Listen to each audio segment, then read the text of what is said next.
여기 보니까 한 신문에 신봉용 전 건국대 석좌교수 사학을 하신 분이죠. 연배가 꽤 되시고 원소의 나라 동탁의 나라. 이제 아마 나이가 드신 분들은 지금 한국 사회에 돌아가는 걸 보고 하고 싶은 이야기가 참 많을 겁니다. 대부분 분들은 뭐 그냥 가슴에 묻을 거고, 이 신봉용 교수 같으신 분은 사학을 하고 또 책을 많이 읽었기 때문에 한국 돌아가는 상황을 보면서 역사적 사례 같은 것이 아마 머릿속에 떠오를 거거든요. 이 춘추 전국시대 원소 동탁에 관한 그런 이야기를 했는데, 농경국가인 동양사의 역사에는 주기가 있는데 대체로 500년의 태평성세가 지나면 왕조의 피로감이 누적되고 백성의 지루함이 겹쳐서 왕실이 쇠약해지고 천하 호글들이 쟁취하는 데 그 기간은 대략 100년 정도 걸린다.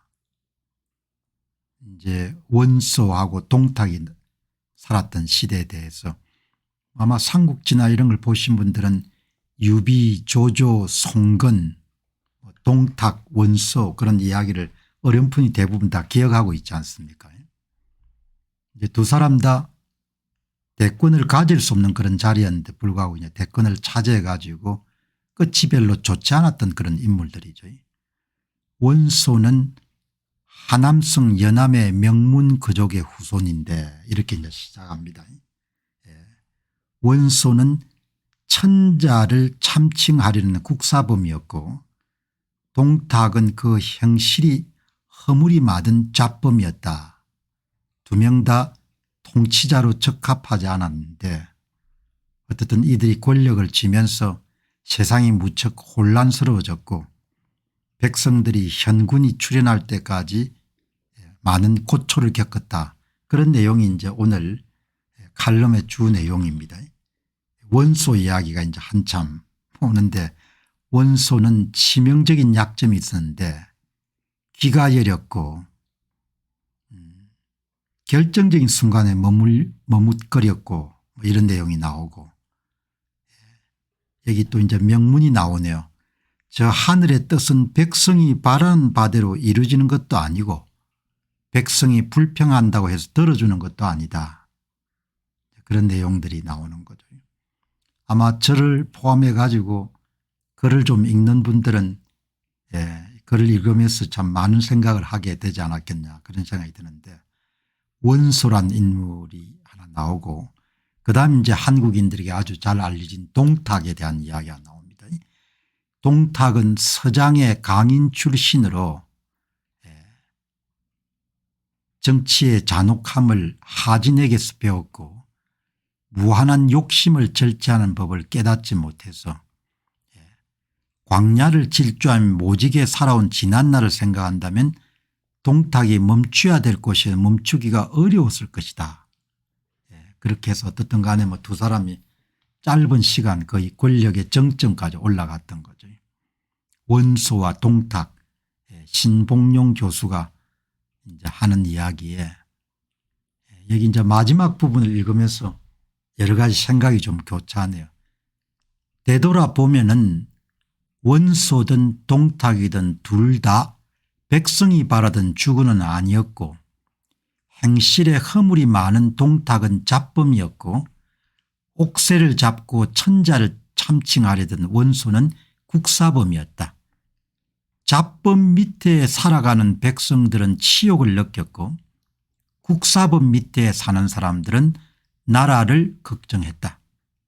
통치자로서 누가 더 바람직하지 않았는가를 판단하기는 그리 쉽지 않은데 어떤 사람은 오히려 더 쉽게 선악을 판단해 버리겠지만, 그러나 잡범은 시대정신이 아니었고 국사범은 국운에 부합하지 않았다.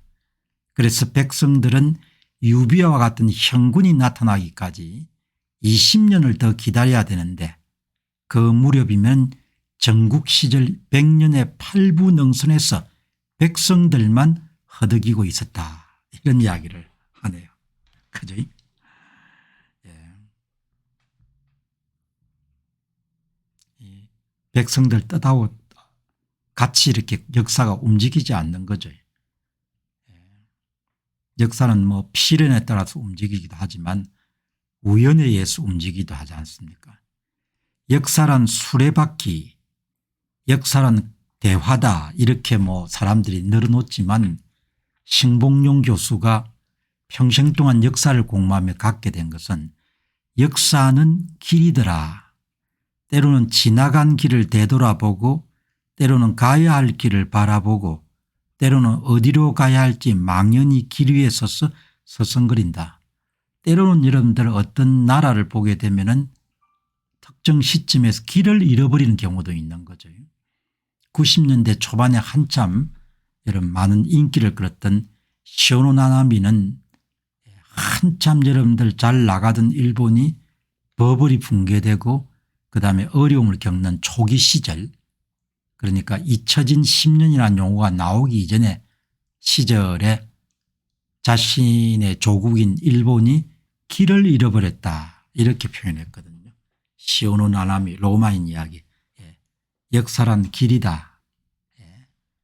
그래서 이제 위기가 오기 전에 정말 좋은 지도자는 그 역사의 방향타를 조심스럽게 잘 움직여 가지고 상황이 어렵지 않게 그렇게 그거 하는 거죠.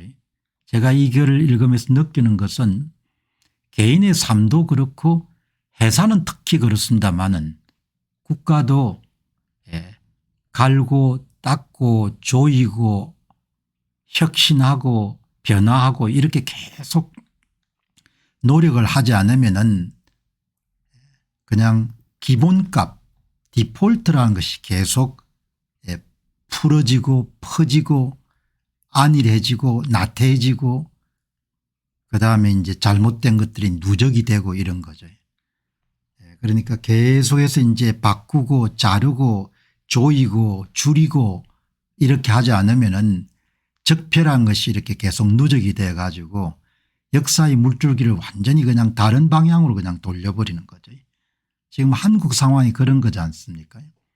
조금씩 축적돼 가지고 이제는 어떻게 되돌릴 수 없는 상황까지 와버린 거죠. 그러니까 국민들이 이제 아우성을 치고 하더라도 그냥 역사의 길이라는 것이 거의 정해진 상태로 줄달럼을 치는 거죠. 그걸 경로 의존성 이렇게 하지 않습니까? 경로가 일단 우연이든 필연이든 특정 사건에서 결정이 되고 나면은 그 길로 쭉 달려가는 거죠. 그죠? 그런 부분들을 역사라는 것이 길이더라. 뭐 그러나 악인이든 의인이든 간에 역사의 물줄기를 돌린 그런 무리들도 또한 모두 사라지리라. 다 죽는 거죠. 죽는데 뭐 어떻든 간에 이렇게 보시면 좋을 것 같습니다. 나라 상황이 상당히 어렵죠. 지금 상황은 그렇게 느끼지 못하신 분들도 계시지만 그냥 딱 틀에 그냥 갇혀 있는 듯한 그런 모습이 돼버린 거죠. 백성들은 유비와 같은 현군이 등장할 때까지 20년을 더 기다려야 되는데 이제 그 시절이 엄청난 고행길이었던 거죠. 이렇게 여러분들 보시면은 좋을 것 같습니다. 자, 이렇게 여러분들 뭐 지금 보시게 되면은 뭐 이제 대선 치른다고 저렇게 난리들인데 제가 별로 이제 다루지 않지 않습니까? 다루지 않는다는 이야기는 그런 이야기를 이제 발신할 그런 필요성이나 그렇게 해야 될 이유 같은 것을 별로 이제 찾아내지 못하는 거죠. 역사가 길인데 그 길을 잘 잡아서 가야 되는데 그게 그렇지 못하면은 고난과 고초를 겪지 않습니까? 오늘 신봉용 교수께서 이렇게 역사 속에서 원소 동탁 이걸 빗대 가지고 하고 싶은 이야기를 이렇게 뭐 한 거죠. 자, 오늘 여러분들 하나 더 좀 작은 이야기 하나 더 드리고, 요즘은 이제 결혼도 많이 늦어지고 또 뭐 아이를 키우는 일이 참 많이 힘이 드니까 무자식을 선택하는 사람들도 많지 않습니까? 그게 뭐 자기가 결정하는 거니까 뭐 다른 사람들이 거기에 대해서 뭐라고 이야기할 수 없는 거죠. 자식을 낳아서 키우고 하는 건 굉장히 한 개인이 선택할 수 있는 가장 장기적인 선택이니까